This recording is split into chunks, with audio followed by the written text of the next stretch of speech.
In 2022, Qatar spent an estimated $220 billion preparing for a sporting event that lasted 29 days. Let that land for a second. $220 billion for 29 days. The entire GDP of Portugal. Gone. On stadiums, roads, hotels, and a metro system that will probably never be full again. And at the center of all of this sat a Swiss non-profit organization with less than 1,000 employees, pocketing $7.5 billion in revenue from that single tournament. That organization is FIFA, and almost nothing about how it makes money, spends money, or shares money works the way you think it does. Here is the thing about the World Cup. Everyone watches it. 4 billion people tuned in across 2022. It is the single largest peacetime gathering of human attention on the planet. Bigger than the Olympics. Bigger than the Super Bowl by a factor of 10. It is genuinely, unambiguously, the most watched event in human history, repeated every 4 years on a reliable schedule. You would think something that powerful, that global, that commercially irresistible would be run like a serious business. It is. Just not for who you think. Let us start at the beginning. With a simple question. Who actually owns the World Cup? FIFA does. Fédération Internationale de Football Association, founded in 1904, headquartered in Zurich, Switzerland, registered legally as a non-profit association, and that last part matters more than almost anything else in this story. A non-profit. Technically, FIFA exists to promote the sport of football globally, not to generate profit, not to enrich shareholders, and because of that legal status, FIFA enjoys enormous tax advantages in Switzerland and in most of the countries where it operates. It pays almost nothing in Swiss federal tax. It has negotiated tax exemptions in virtually every World Cup host country. Brazil in 2014 passed specific legislation exempting FIFA from local taxes on tournament revenue. South Africa did the same in 2010. Qatar in 2022. No taxes on FIFA's earnings. None. So the world's most commercially valuable sporting event is owned by a tax-exempt nonprofit run out of Switzerland that has negotiated away its tax burden in every single country it visits. Neat trick. Now let us talk about the actual money, because the numbers are genuinely extraordinary once you see where they come from and where they go. FIFA's revenue for the 2019 to 2022 Cycle E, the 4-year period culminating in the Qatar tournament, was approximately $7.5 billion. Nearly all of it generated by one event, the World Cup. Where does that money come from? 3 main buckets. First, broadcast rights. This is the biggest one. Television and streaming networks around the world pay FIFA for the right to show matches. In 2022, U.S. rights alone were worth over $500 million.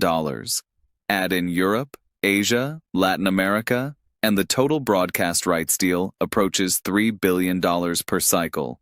The entire global audience, 4 billion eyeballs, monetized and packaged and sold to broadcasters who then sell advertising against them. Second, sponsorship. FIFA operates 2 tiers of commercial partnerships. FIFA Partners, the top tier, companies like Adidas, Coca-Cola, Hyundai, and Qatar Airways, pay somewhere between $40 and $200 million per cycle for the top-level association. Below them, World Cup sponsors, another tier of brands paying for more limited rights. Combined, sponsorship generates roughly $1.5 billion per tournament cycle. Third, hospitality and licensing. VIP packages, official merchandise, branded content. Smaller in scale, but consistent. Add it all up, and FIFA takes in $7 to $8 billion. For a tournament, it does not actually run day to day. The host country does that. This is where the architecture gets interesting. FIFA does not build stadiums. FIFA does not hire security. FIFA does not manage transport logistics, accommodate hundreds of thousands of fans, or deal with the 1,000 problems that come with hosting 200 countries in one place for a month. The host country does all of that. The host country absorbs the cost. FIFA provides the brand, the teams, the broadcast product, and the tournament framework. The host country provides Everything else. In exchange, FIFA pays the host country a hosting fee. In Qatar, that was roughly $100 million. $100 million. To a country that spent $220 billion. Let me be precise about that ratio. FIFA contributed roughly 0.045% of Qatar's total World Cup expenditure, less than 1/10%, and took home $7.5 billion. That is not a partnership. That is a franchise agreement written by the franchisor for the franchisor in perpetuity. But why do countries agree to this? That is the question that always comes up. And the answer is layered. The official answer is legacy, infrastructure, global visibility, tourism, national pride. The argument host nations make, to their own people, to their own governments, is that the World Cup is a catalyst, a forcing function. It makes you build the airport you should have built anyway. It puts your country on the global map. It attracts investment. It proves you belong. Brazil believed this in 2014. South Africa believed it in 2010. Russia believed it in 2018. Qatar absolutely believed it in 2022. The problem is, the economic evidence does not really support it. Academic economists who study mega events have found, repeatedly, that the projected GDP boosts almost never materialize at the predicted scale. Tourism surges during the tournament, then drops back. Stadiums built for 60,000 people sit in cities of 300,000, unused, expensive to maintain, slowly deteriorating. Brazil's Mané Garrincha Stadium in Brasília cost $800 million to build. The city's local football team plays in front of a few thousand fans. The maintenance bill runs into the millions annually. The stadium has hosted concerts and a few local matches. That is essentially it. South Africa built 10 stadiums for 2010. Several are now underutilized. The much-promised tourism boom never quite arrived. The infrastructure legacy exists. The economic return is debatable at best. And yet the bids keep coming. More countries, more cities, more billions. Here is why. And this is the part that rarely gets explained clearly. Hosting the World Cup is not really a pure economic calculation for most governments. It is a political calculation. Leaders who secure the bid get a moment, a national achievement they can point to, a construction boom that generates jobs and contracts that are often awarded to politically connected firms, a month where the country is the center of the world, where foreign dignitaries visit, where the national team, if lucky, performs on home soil. These are real benefits. They are just not economic benefits. They are political benefits. And the accounting for political benefits is very different from the accounting for stadiums and roads. FIFA knows this. FIFA has always known this. And FIFA has built its entire bidding model around it. The competition to host a World Cup is genuinely fierce. Countries prepare elaborate bids over years. They commission studies showing enormous projected returns. They make promises about infrastructure. They lobby FIFA's member associations for votes. The whole spectacle of the bidding process itself serves FIFA. It drives up enthusiasm, creates leverage, and ensures that the winning nation arrives at the negotiating table, having already publicly committed itself. Once you have won the bid, the cost of walking away is enormous, politically, reputationally, practically. And FIFA's contract terms are famously one-sided. Hosts waive enormous legal rights. They guarantee tax exemptions by law. They commit to infrastructure that FIFA specifies, on timelines FIFA sets.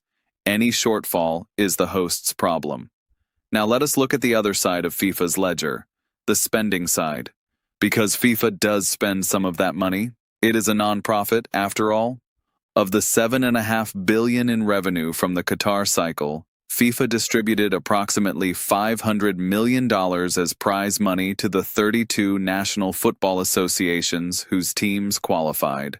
The winning team, Argentina, received $42 million, which sounds like a lot until you put it next to the broadcast rights deal those same teams helped generate. FIFA also distributes money to its member associations, 211 national football federations, through a program called FIFA Forward. The stated goal is grassroots development, funding pitches, coaching programs, women's football, youth academies across the world. And this money does flow. Every FIFA member federation receives a base allocation. It is not nothing. But the total development spend across all programs globally, across the entire 4-year cycle, roughly $1.5 billion. Out of $7.5 billion in revenue, the rest goes to FIFA operations, reserves, and the costs of running the organization. FIFA's operational costs, staff, facilities, events, the Zurich headquarters, run to about $400 million a year. Multiply by 4, and you get $1.5 billion just in running costs. So, $3 billion in development and prize money, $1.5 billion in operations, $3 billion held as reserve or allocated across the cycle in ways that are not always transparent. The nonprofit reinvests in the sport. The sport generates billions. Most of the reinvestment is structured to maintain FIFA's control of the sport, which then generates more billions. And this brings us to something that almost never gets talked about in the celebratory coverage: the players, not the star players. The $40 million a year men who have been fine for decades. The national team players from smaller nations. The ones who spend years qualifying, who train through domestic leagues in countries where football pays almost nothing, who sacrifice years of their professional prime to represent their country in the World Cup, and who receive prize money that flows not to them personally, but to their national federations. What each player actually receives is entirely at the discretion of their national association. FIFA mandates that member associations share prize money with players, but the minimum share is not strictly enforced in a way that guarantees individual players meaningful income from the tournament. Some federations share generously, others are less transparent. Meanwhile, the broadcast deal that made those players the product, the thing people were actually watching, generates billions that flow upward away from the field. Let us zoom out, because there is a bigger question here. The World Cup is genuinely one of humanity's great collective experiences. The joy is real. The football is extraordinary. The sense of nations coming together, of languages and cultures converging on one shared event, that is not manufactured. That is real human connection at extraordinary scale. But the economic architecture underneath it has been built over decades to extract maximum value from that connection while distributing minimum accountability. A Swiss nonprofit collects billions tax-free. Host nations spend hundreds of billions competing for the right to be used as infrastructure. Players, the actual product, have limited say in how their image and performance is monetized globally. And the reform efforts that have emerged post-scandals, post-investigations, post-convictions of FIFA officials for corruption have been slow, partial, and largely self-administered. FIFA reformed itself, announced new governance, new transparency, new ethics committees, and FIFA's revenue went up. The bidding competition for 2026, hosted across the United States, Canada, and Mexico, and for 2030 and 2034 remains intense. The system did not break, it adapted. Because the underlying asset, 4 billion people watching, is too valuable for the system to collapse. In 2034, Saudi Arabia will host the World Cup, a country that, by FIFA's own human rights assessments, has significant concerns around labor rights, press freedom, and civil liberties. The bid was approved, the contract was signed, the revenue projections are enormous. And somewhere in Zurich, inside a building on FIFA Strasse, yes, that is actually the address, FIFA named the street after itself, the numbers are being modeled, broadcast deals being negotiated, sponsorship tiers being priced, host guarantees being drafted. The nonprofit is doing very well. So here's the question you are left with. When 4 billion people watch the World Cup, what are they actually watching? Are they watching football? Are they watching their nation? Are they watching the greatest athletic spectacle on earth? Yes, all of that. But they are also, whether they know it or not, generating the raw material, attention, emotion, loyalty, national pride, that runs through a machine designed to capture as much of its value as possible at the top while spreading just enough downward to keep the machine running. The beautiful game is real. The business behind it is something else entirely. And the remarkable thing, the thing that keeps this whole structure standing, tournament after tournament, decade after decade, is that knowing this changes almost nothing. You will still watch.